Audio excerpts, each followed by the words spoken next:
4 PM news network में दोस्तों आपका स्वागत है। मैं हूं आपके साथ राशिद ज़हीर।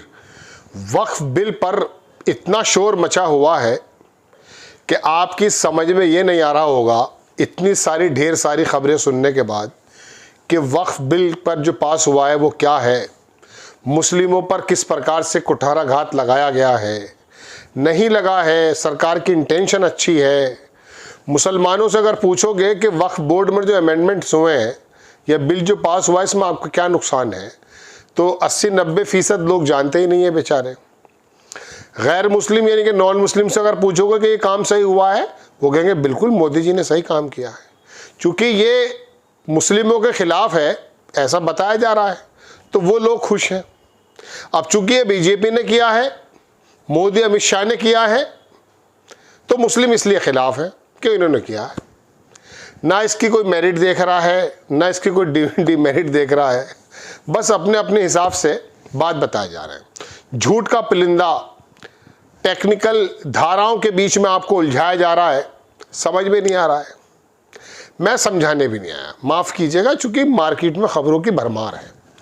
मैं तो बताने ये आया हूँ दोस्तों कि भारतीय जनता पार्टी के मुखपत्र, जब संबित पात्रा का नाम आता तो मुखपत्र याद आता है। इस प्रकार के लोग जब संसद के अंदर खुला झूठ बोलने लगे, तो कम से कम उस झूठ को जो खोला गया है, उसकी जो पोल खुली है, वो आपको भी पता चल जाए। क्योंकि गोदी मीडिया में तो उथल पुथल हो रही है। एक रणबांकुरा उधर भाग रहा है नौकरी छोड़कर, किसी को करोड़ों की नौकरी दूरदर्शन में मिल रही है, तो इनका भी जो है मामला ऊपर नीचे हो रहा है। और वैसे भी एक रिपोर्ट में आपको बताने जा रहा हूँ कि अल्टरनेट मीडिया यानी कि डिजिटल मीडिया ने टीवी जगत को जो नुकसान पहुँचाया वो भी अभूतपूर्व है। खैर वो अलग खबर है। आप ये देखेंगे दोस्तों कि ये 3 तिरंगे हैं, मतलब 3 योद्धा हैं भारतीय जनता पार्टी के। इनकी तस्वीर आप देखेंगे, एक तो ये संबित पात्रा है, इसको तो कहने की ज़रूरत नहीं है कि ये एक ज़माने में भारत का बाप ही बता रहा था मोदी जी को, जब कन्हैया कुमार ने इसके कपड़े उतार दिए थे लगभग टीवी की डिबेट पे। दूसरा ये निशिकांत दुबे है, एयरपोर्ट के मामले में आपको याद होगा, खनन का मामला जब कभी आएगा तो इनका नाम याद आ जाएगा। और कभी कभी इतिहास की बातें करते हैं और झूठे साबित हो जाते हैं।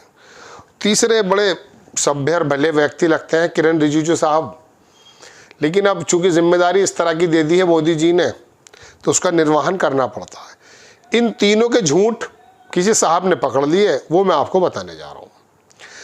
खुलेआम झूठ बोल रहे थे संसद में।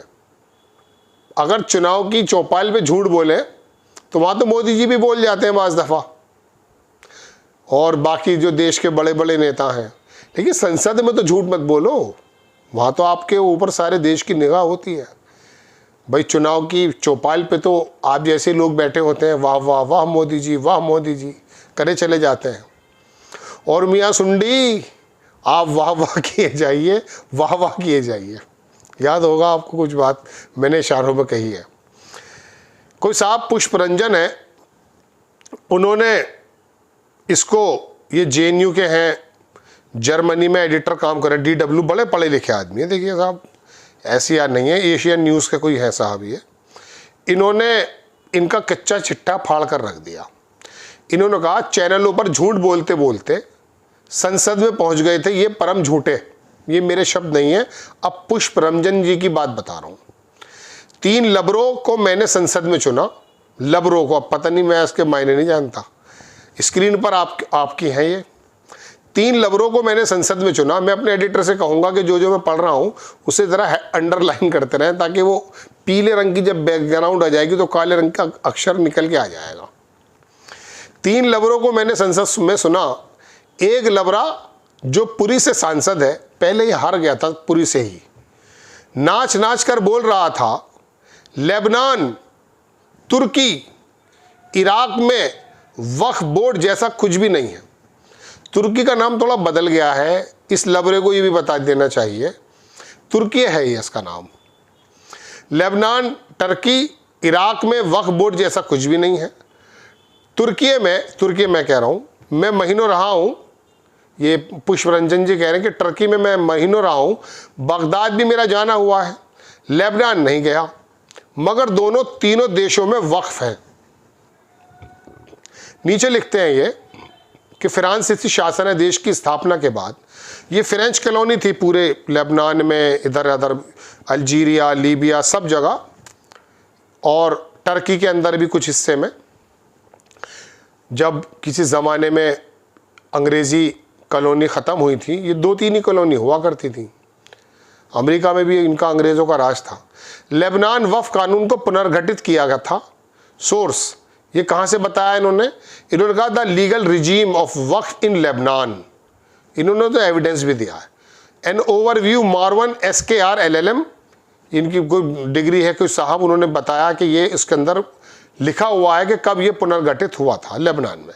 तुर्की में वक्फ, जिसे वाकिफ भी लिखा जाता है, वाकिफ वक्फ करने वालों को, धर्मार्थ उद्देश्यों के लिए डेडिकेटेड है। तुर्की में देखिए, ये इन्होंने तुर्की अपना खुद बोल दिया, पुष्परंजन है ना इनका नाम, काबिल आदमी है।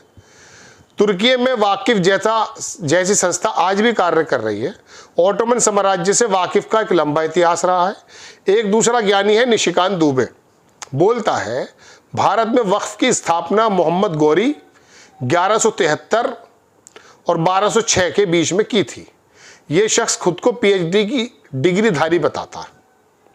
इसे खुद वक्फ JPC की रिपोर्ट देखनी चाहिए थी, जिसके 10वें पेज पर यह लिखा है, वक्फ की JPC जगदम्बिका पाल की जो रिपोर्ट है उसके 10वें पेज पर लिखा है कि वक्फ की अवधारणा भारत में इस्लाम के आगमन और मुस्लिम शासन की स्थापना के साथ शुरू हुई है। ये बोल रहा है अभी हुई है।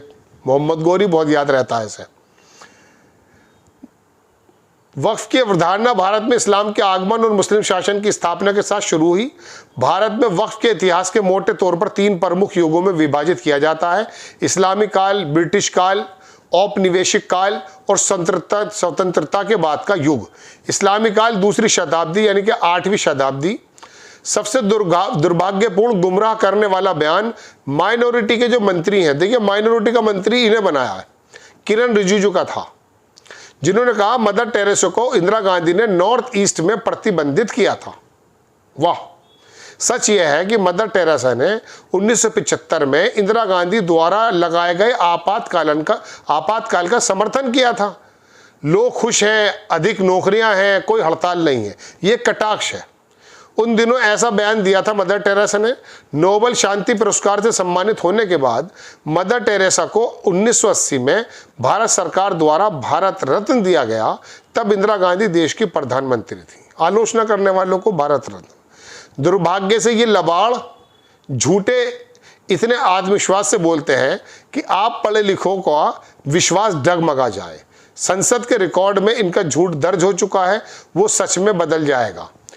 ओम बिरला साहब को इसको डिलीट कर देना चाहिए अगर झूठ है तो ये तीनों की तस्वीरें मैंने आपको दिखा दी हैं जनाबे वाला।